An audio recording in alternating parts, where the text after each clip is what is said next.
Eu sempre digo que investir em imóveis é um dos caminhos mais seguros para construir riqueza e garantir um futuro financeiro sólido. Mas, por onde começar? Como encontrar um bom imóvel? Quanto de dinheiro realmente é necessário? E quais os maiores erros que podem te fazer perder dinheiro? No vídeo de hoje eu vou te mostrar um passo a passo completo para comprar seu primeiro imóvel para investimento e começar a gerar renda ou até mesmo aumentar o seu capital o mais rápido possível. Neste vídeo eu vou te ensinar quanto de dinheiro você precisa ter para dar de entrada e financiar seu primeiro imóvel, como escolher o imóvel certo para aluguel ou revenda e os passos essenciais para conseguir um financiamento sem dores de cabeça. E também os maiores erros que os iniciantes cometem e como eu posso evitá-los. Agora, sem enrolação, vamos direto para o primeiro passo. Passo número 1. Prepare o dinheiro para a entrada. Para investir em imóveis, você precisa ter um dinheiro inicial guardado. Aqui no Brasil, a maioria dos bancos exige pelo menos 20% de entrada para imóveis financiados. Por exemplo, se você quer comprar um apartamento hoje de R$300 mil, precisa ter pelo menos uns 60 mil de entrada. Agora vai uma dica. Se você não tem essa quantia ainda, comece a juntar dinheiro com planejamento financeiro bem definido, que eu posso te ajudar nisso também. Se você está começando e não tem muito dinheiro, existem algumas estratégias alternativas. Primeira delas, Minha Casa Minha Vida. Você pode reduzir a entrada e oferecer melhores condições de financiamento. Imóvel menor, estúdio ou um dormitório. São ótimas opções para alocação de curta temporada no Airbnb e uma geração de renda rápida. Imóveis na planta. Esses permitem que você parcele a entrada durante toda a construção, sem juros, e podem oferecer grande valorização até a entrega. Agora, o seguinte, para você que gostou da ideia de investir em imóveis na planta, sempre pesquise sobre a construtora, verificar o histórico de entregas e analisar a localização para garantir uma boa valorização no futuro. Passo número 2, construa um bom histórico de crédito. Se você for financiar um imóvel, sua pontuação de crédito será um fator decisivo. Quanto melhor for seu score, menores serão os juros do seu financiamento. Idealmente, tente ter um score acima de 750 pontos para conseguir as melhores condições. E aqui algumas dicas para aumentar seu score. Primeira delas, pague suas contas em dia, evite atrasos no cartão de crédito e não faça muitas consultas de crédito em um curto período.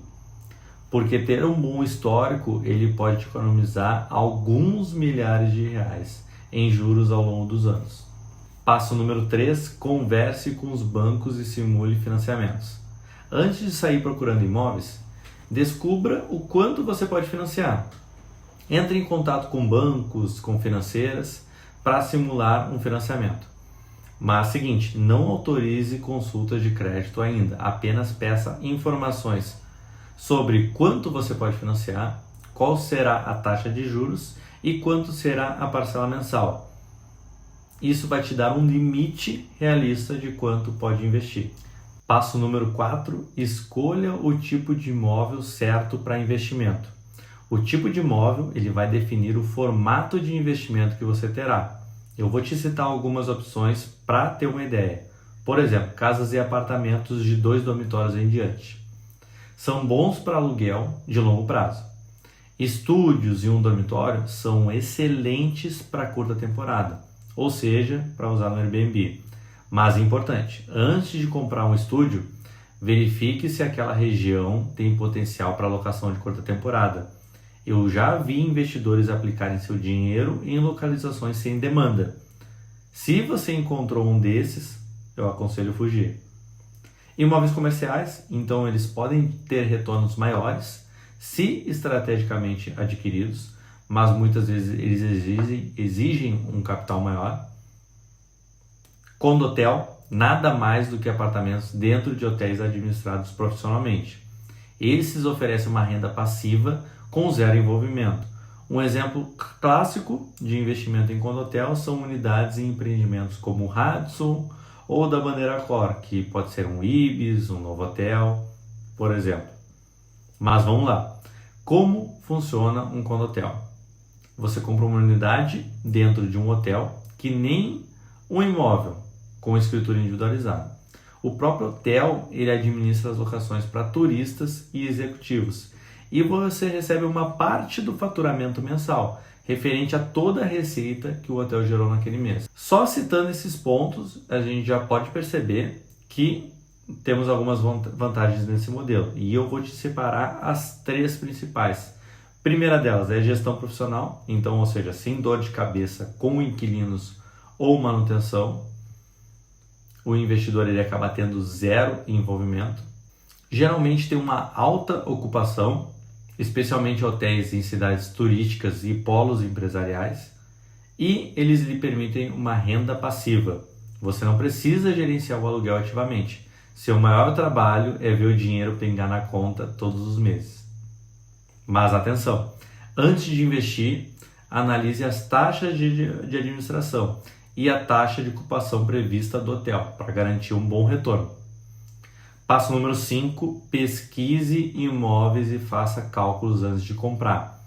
A conta precisa fechar. Então, antes de comprar, calcule o aluguel esperado, quanto o imóvel pode render por mês, as despesas fixas como condomínio, IPTU e a própria manutenção, uma valorização do imóvel, então veja se a região tem potencial de crescimento, que a gente chama aqui no mercado imobiliário de DI, Desenvolvimento Imobiliário. Eu vou deixar na descrição o link de um vídeo que eu explico sobre as 4 regiões e qual delas devemos investir buscando alto potencial de valorização.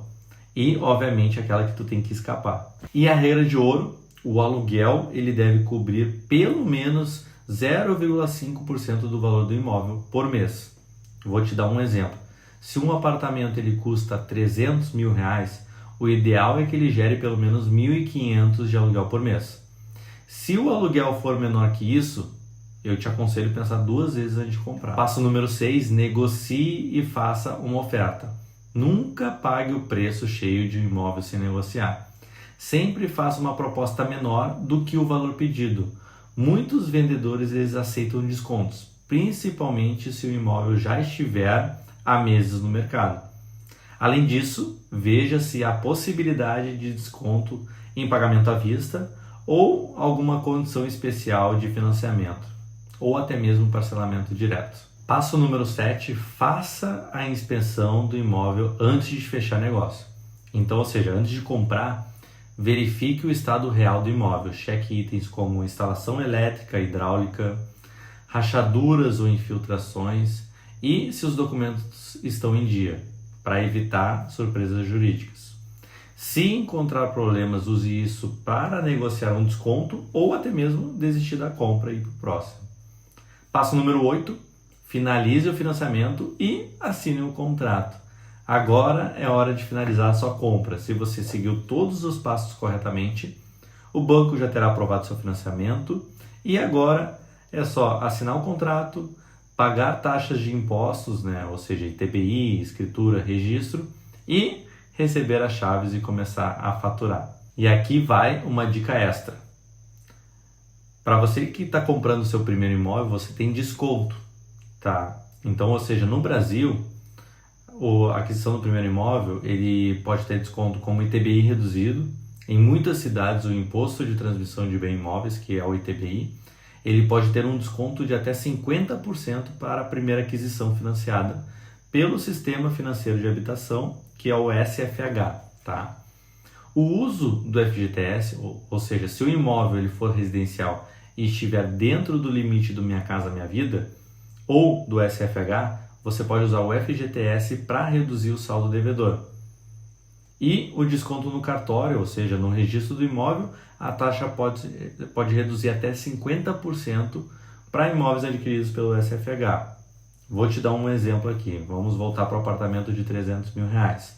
Então, os custos mais ou menos seriam de 4% a 6%, ou seja, de 12 a 18.500 reais mais ou menos. Então, Agora, sendo o seu primeiro imóvel financiado pela SFH, os custos eles vão cair provavelmente para 7 ou 12 mil reais quando ele é aplicado. Conclusão, sempre inclua os custos de impostos e taxas no seu planejamento financeiro. E se for o seu primeiro imóvel, peça os descontos disponíveis. Consulte o cartório da sua cidade para confirmar os percentuais exatos. Essa informação ela pode fazer você economizar bastante dinheiro na hora da compra do seu primeiro imóvel.